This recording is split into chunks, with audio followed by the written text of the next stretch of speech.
蘿蔔。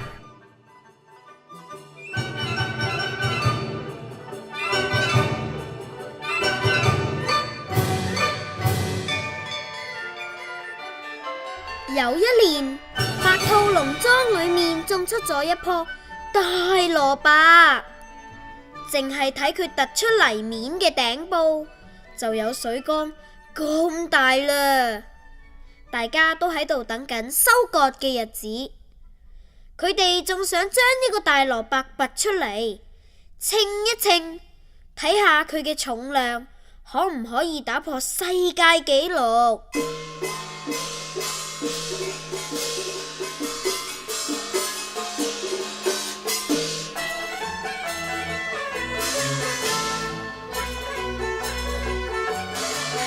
收割嘅日子終於嚟到啦，四周圍都掛滿咗好靚嘅彩旗，鑼鼓聲音響個不停，咚咚隆咚嚓，咚咚隆咚嚓，差不多成個農莊嘅成員都嚟齊，佢哋將一把大秤掛喺一棵大樹上面，等個蘿蔔拔出嚟之後，抬去河邊嗰度洗乾淨，就可以稱下有幾重啦。時間到啦，一陣使人心情緊張嘅鑼鼓聲響過之後，村裏面氣力最大嘅8位白兔先生，一個拉住一個，一齊發力啦！1、2、3，開呀！可惜個蘿蔔喐都唔喐喎，莊主就咁話啦。睇嚟要全體總動員，一齊拔先得啦！所有在場嘅白兔都趕去田嗰度，佢哋紮實馬步，一齊嗌 1、2、3， 哆唻咪，我哋大家用力啲，去！點知佢哋用力嗰頭，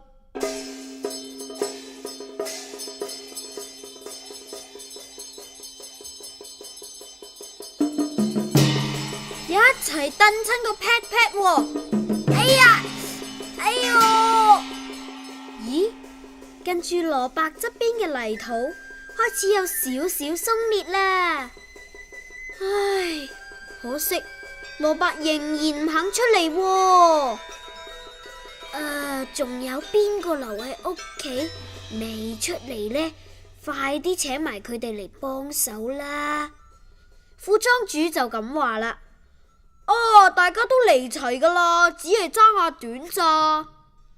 阿短係邊個嚟噶？原來阿短係農莊裏面最瘦弱嘅一隻兔仔，佢兩隻後腳一長一短，行路嘅時候跛下跛下咁噶。咁樣啊？你哋快啲去叫埋阿短嚟幫手啦吓！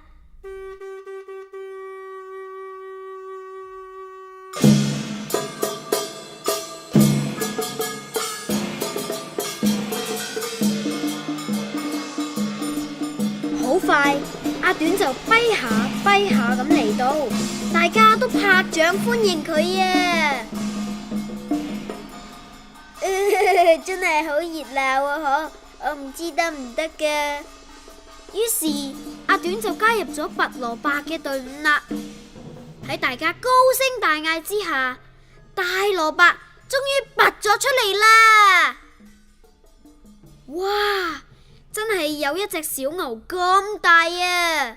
大家都好開心，佢哋一齊抬起阿短，一齊嗌阿短好嘢，阿短好嘢！